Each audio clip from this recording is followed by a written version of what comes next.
सबसे पहले धनतेरस बोलने से सबसे पहले खरीदारी का दृश्य मानस पटल पर आ जाता है। बहुत महत्वपूर्ण भी है धनतेरस के दिन खरीदारी करना, लेकिन इस पर कई विचार हैं कि हमें क्या खरीद कर घर लाना और क्या न खरीदे, क्योंकि मुख्य कारण है कि घर में जब नई खरीदारी कोई वस्तु आए तो वो मेरे लिए शुभ कैसे हो, स्थिर लक्ष्मी कैसे हो, घर में सकारात्मक ऊर्जा का आना, माता लक्ष्मी की प्रसन्नता होना, घर में सुख शांति वैभव सम्मान की वृद्धि कैसे हो, ये सारी बातें निर्भर करती हैं धनतेरस की खरीदारी के लिए।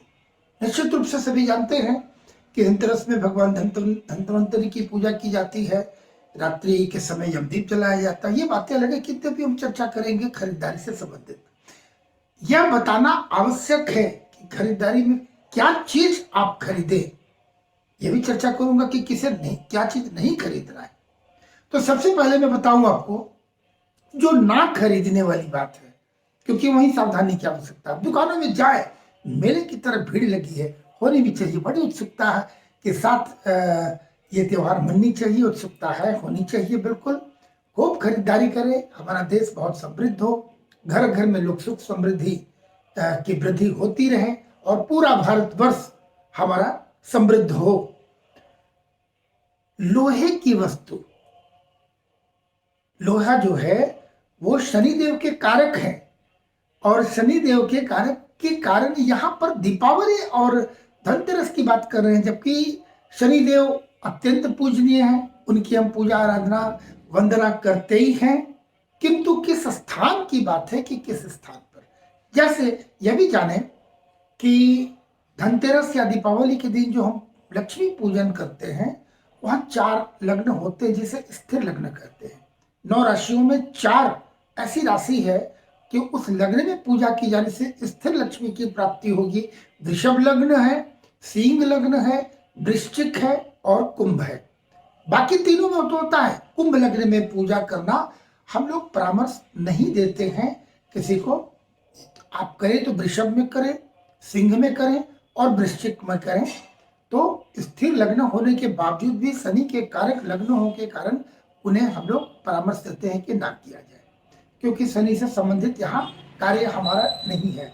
ठीक उसी प्रकार लोहे, एल्यूमिनियम, स्टील, इन चीज, चमड़े की वस्तुएं, ये चीजें जो है, ये वस्तु ये शनि देव का प्रतिनिधित्व करता है। इसलिए भूल कर भी धनतेरस के दिन लोहे की सामग्री, बर्तन या कुछ भी, मैं एक बहुत बड़ी और बताने जा रहा हूं लोहे संबंधी बात, पर आप पहले सुन ले। तो लोहे से की कोई भी वस्तु, एल्यूमिनियम की कोई वस्तु या स्टील की कोई वस्तु, बर्तन या कुछ भी भूल कर भी धनतेरस के दिन नहीं लाना चाहिए, क्योंकि ये उल्टा जिस भाव से आप ले रहे हैं उसका यहाँ प्रतिकूल फल देने वाला है, इसलिए भूल कर न लें। अब ये चर्चा अवश्य करूंगा क्योंकि आपके मन में जिज्ञासा उठ रही है कि हमें खरीदना क्या चाहिए। निश्चित रूप से अपनी सामर्थ्य के हिसाब से, मैं ये आपको पहले ही बता दूं कि आपका जो बजट है, आपका जो अपनी, हर व्यक्ति की अपनी अपनी क्षमता है, उसके अनुसार ही आप तय करें।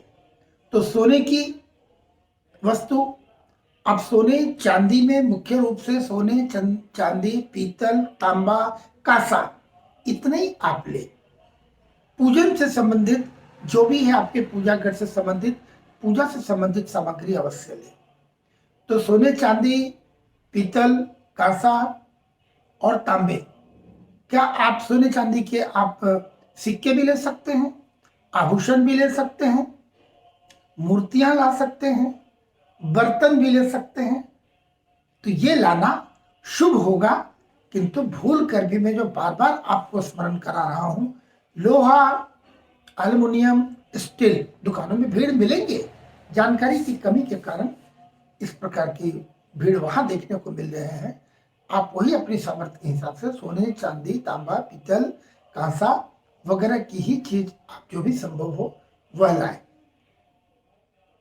धनतेरस आपके लिए बहुत सुख समृद्धि लेके लाए। बहुत शुभकामना आप सबको।